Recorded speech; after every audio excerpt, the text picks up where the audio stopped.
Hello বন্ধুরা, good morning. সবাই কেমন আছো? আশা করছি সবাই খুব ভালো আছো, সুস্থ আছো। আমরাও বেশ ভালো আছি। তো আজ হচ্ছে মঙ্গলবার আর এখন বাজে সকাল 8:30। তো তোমাদেরকে সাথে নিয়ে আজকে ব্লগটা এখান থেকে স্টার্ট করছি। আশা করছি কিছুটা হলেও তোমাদের ভালো লাগবে। সকাল সকাল স্নান করে নিয়েছি আর এখন পুজো দিব। তো এই যে গাছের ফুলগুলোকে তুলে নিচ্ছি। তো এই যে পুজো দেওয়া হয়ে গেছে আর আজকে দেখো কত জবা ফুল পেয়েছি।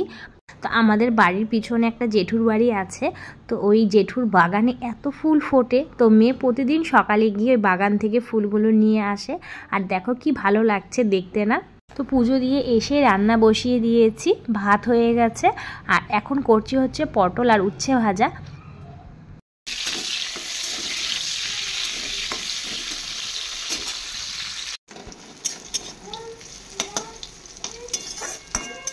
তো উচ্ছে পটল ভাজা দিয়ে মেয়ে ভাত খেয়ে স্কুলে চলে গেল আর এখন করছি হচ্ছে আলু পটলের তরকারি। তো এই যে পটলটাকে একটু আলাদা করে ভেজে নিচ্ছি আর এই যে এখানে আলু কেটে রেখেছি। তো রান্নাটা না খুব তাড়াহুড়ো করে করছি, কারণ আমার হাজব্যান্ড কাজে যাবে, তো খুব তাড়া দিচ্ছে। তো ওই জন্য এদিকে রান্না বসিয়ে দিয়ে মশলাটা বেটে নিলাম। তো এখন তরকারিটা করে নিয়ে সকালের খাওয়া দাওয়াটা আগে সেরে নিব, তারপরে বাকি রান্নাটা করব। আর আমাদের সকালে এখনও কারোই খাওয়া হয়নি, শুধু মেয়ে খেয়ে স্কুলে গেছে। তো এই যে তরকারি হয়ে গেছে। তো সকালে সবার খাওয়া দাওয়া হয়ে গেছে, তারপরে এই যে এখন আবার বসেছি সবজি কাটাকুটি করতে। তো এখন করব হচ্ছে একটা নিরামিষ ঘ্যাট। এই যে তার জন্য আলু, ডাঁটা, মিষ্টি কুমড়া, গাজর, বেগুন, পটল সব কেটে নিচ্ছি। সকালে তো দেখলে আলু পটলের তরকারি রান্না করলাম আর পটল আর উচ্ছে ভেজেছি। তো ভাজা আর নেই, শুধু আলু পটলের তরকারি আছে। আর আমাদের বাড়িতে না আলু পটলের তরকারিটা অত কেউ পছন্দ করে না খেতে। তো এখন একটু পটলটা নতুন নতুন উঠেছে, তো এখন একটু খাবে। এই যে তরকারিটা বসিয়ে দিলাম। তো আস্তে আস্তে তরকারিটা হতে থাক, ততক্ষণে আমি রান্নাঘরটাকে একটু গুছিয়ে নিই। দেখো রান্নাঘরটার কি অবস্থা হয়ে আছে। যে রান্নাঘর একদম পরিষ্কার করে রেখেছি, সিঙ্কে যা বাসন ছিল সব মাজা হয়ে গেছে আর তরকারিটাও দেখো হয়েই আসছে। তরকারিটা একটু করে নামিয়ে নেবো, একটু আদা বাটা দিচ্ছি আর কিচ্ছু দিইনি। আর এই গামলার মধ্যে তরকারিটা নামাবো, তো ওই জন্য রেখে দিয়েছি। এই যে আর এটার মধ্যে আছে হচ্ছে খিচুড়ি প্রসাদ, একটু আমি আর আমার ছেলে খেলাম আর এই যে রেখে দিলাম। তো এটা হচ্ছে ভাটার প্রসাদ। আজকে তো অমাবস্যা, তো ভাটাতে অমাবস্যা পূর্ণিমা করে ভোগ দেওয়া হয়। ওখানে অনেক ঠাকুরের মন্দির আছে, মা কালী, মা দুর্গা। তো প্রত্যেক অমাবস্যা পূর্ণিমাতে ভোগ দেওয়া হয়। তো ওই প্রসাদ দিয়ে গেল, তো একটু আমি আর আমার ছেলে খেলাম আর একটু রেখে দিলাম, মেয়ে আসুক মেয়ে নেবে। হ্যালো বন্ধুরা, তো এখন বাজে 12:30। তো রান্নাবান্না হয়ে গেছে, এত চিৎকার করছে। রান্নাবান্না হয়ে গেছে আর রান্নাঘরে কাজকর্ম পরিষ্কার। এখন যাবো ঘরে কাজ করতে, এখন ঘরগুলোকে একটু গোছাবো। আর দেখো এদিকে দুটো কি শুরু করছে, এই দেখো স্নান করাবো এটাকে আমি, দেখো এটা। আর এই যে এই দুটোতে মিলে এত চিৎকার করছে যে বাড়িতে আর থাকা যাচ্ছে না।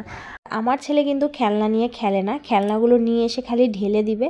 আর যখন কাউকে দেখবে যে খেলনা নিয়ে খেলছে, তখন ওর ওইটাই লাগবে, মানে ওটার জন্যই কান্না করবে।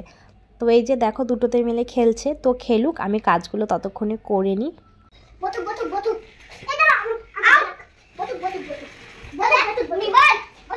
একটু খেলা করুক, আমি এখন ঘরটা একটু গুছিয়ে নিই। সকালে না বালিশের কভারগুলো সব ধুয়ে দিয়েছিলাম, তো বালিশের কভারগুলো আর ভরা হয়নি। তো এখন বালিশের কভারগুলো ভরবো আর ঘরবাড়ি একটু গুছিয়ে ঝাড়ঝাটা দিব। তো চলো কাজকর্মগুলো করি। সকালবেলায় তো ওরা ঘুমিয়েছিল, আস্তে করে শুধু বালিশের কভারগুলো খুলে নিয়ে বালিশের কভারগুলো ধুয়ে দিয়েছিলাম। তখন আর বেড কভারটা চেঞ্জ করতে পারিনি, কারণ ওরা সবাই ঘুমিয়েছিল। তো এই যে এখন বেড কভারটা চেঞ্জ করে দিলাম আর এই যে এখন বালিশের কভারগুলো ভরে নেব। বেড কভারটা আর এখন ধুবো না, ওটা বালতিতে রেখে দিলাম, কালকে স্নান করার আগে ওটা কেচে ধুয়ে দিব। এখন ধুয়ে দিলেও শুকিয়ে যেত, কিন্তু যেহেতু আমার স্নান হয়ে গেছে আর স্নান করার পর না আমার জামাকাপড় কাচতে ইচ্ছে করে না, তো ওই জন্য ওটা বালতিতে রেখে দিলাম। কালকে যখন স্নান করব তার আগে কেচে ধুয়ে দিব। এদিকে আমি ঘরের কাজ করছিলাম আর এদিকে ঘোষ কাকু এসেছে দুধ দিতে। আর এই যে আমার ছেলে দেখো বাটি আর ছাঁকনি নিয়ে চলে গেছে দুধ নিতে। চলো। তো ঘর বাড়িটা গুছিয়ে নিয়ে তারপরে এই যে ছেলেকে স্নান করিয়ে নিয়ে আসলাম। তো এখন একটু টিভি ছেড়ে দিলাম, একটু টিভি দেখুক, আমি শুধু এখন ঘরগুলোকে একটু ঝাড় দিব, তাহলেই হয়ে যাবে। আর সকালে স্নান করার আগে ঘরগুলোকে মুছেই রেখেছি। আর আজকে না ভিডিওটা আমি শেষ করতে পারিনি, কারণ দুপুরের পর আমার ছেলের প্রচণ্ড জ্বর চলে এসেছিলো। মানে সকাল থেকে এত সুন্দর ছিল, খেলাধুলো করছিল, হট করে যে এতটা জ্বর চলে আসবে বুঝতেই পারিনি। দুপুরে খাওয়া দাওয়া করে ঘুমিয়েছিল, ঘুম থেকে ওঠার পরে খুব জ্বর। তারপরে তো আমি ভাবছিলাম যে ডাক্তারের কাছে যাব। তো আজকে আবার আমার হাজব্যান্ড সারাদিন সারা রাত কাজ আছে, তো আমাকেই নিয়ে যেতে হতো। ঘরে তো সবসময় জ্বরের ওষুধ থাকেই, তো আজকে আবার ঘরে জ্বরের ওষুধও ছিল না।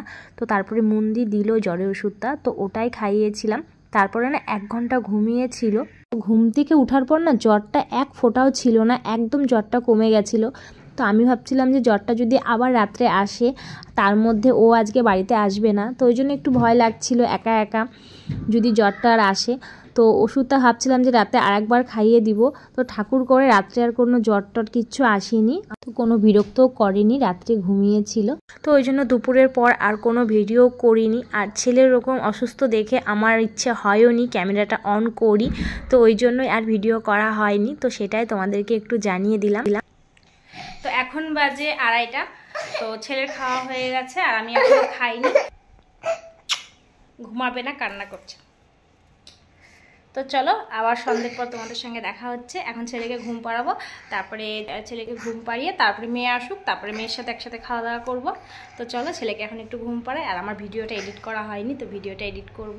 তো চলো আবার পরে তোমাদের সঙ্গে দেখা হচ্ছে।